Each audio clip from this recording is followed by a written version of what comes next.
Hi guys, I am no fan of Andrew Neil. He supported or still supports Brexit.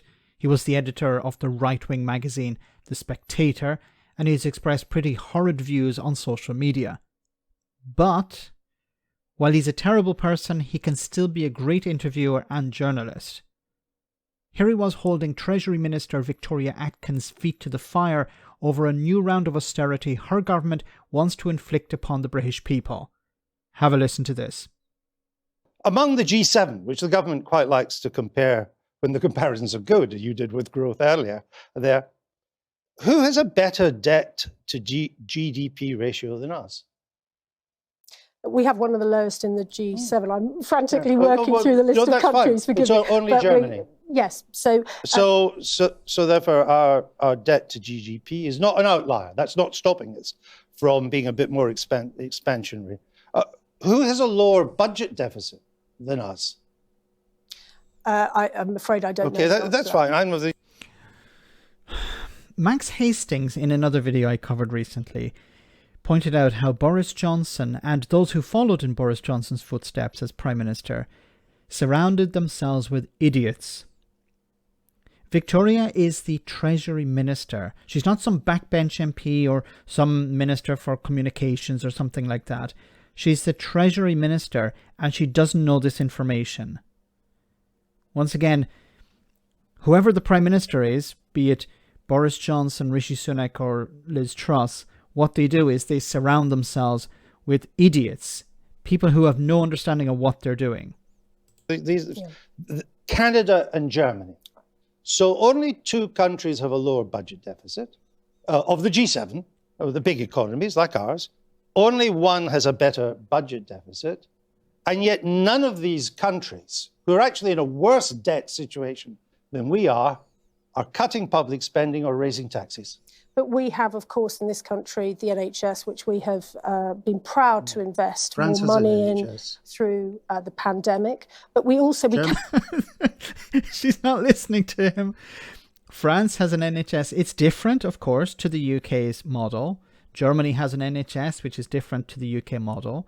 But her answer to all of the... But, of course, the NHS is being privatised at the moment. The privatisation began a long time ago. But to say that, well, we need to raise taxes, we need to cut public services because the NHS, can I use that? We can't really use inflation anymore because inflation is going to drop this year. So NHS, would that work? No. Cannot escape the fact that we have, as I say, debt interest payments of 120 billion a year. Italy has an NHS. And we want to reduce. Wonderful. You know, as I said, I'm no big fan of Andrew Neil, but he's perfect here.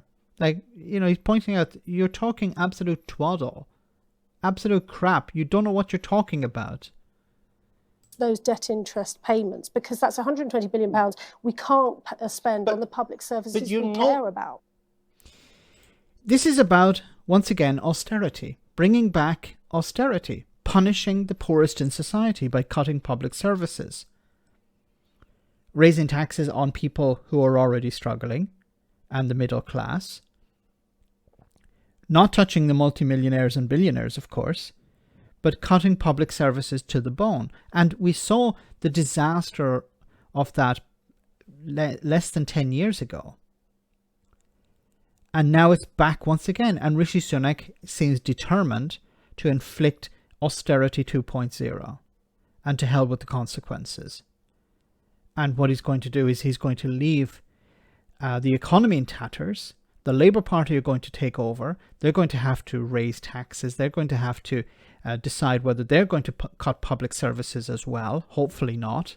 They're going to borrow huge amounts of money and plough it into public services that have been cut to the bone by the Tories over the last number of years, and try and rebuild the economy.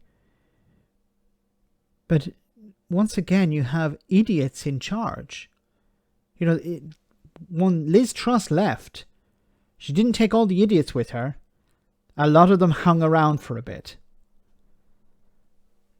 I know it's not important to have, it would be good to have an expert in their particular field, but the way things have been moving around in a sort of game of musical chairs recently, you end up having Politicians who have no understanding of their department being put in charge of the decision making.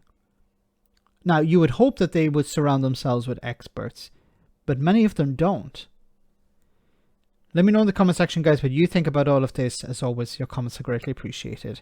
Thanks a lot.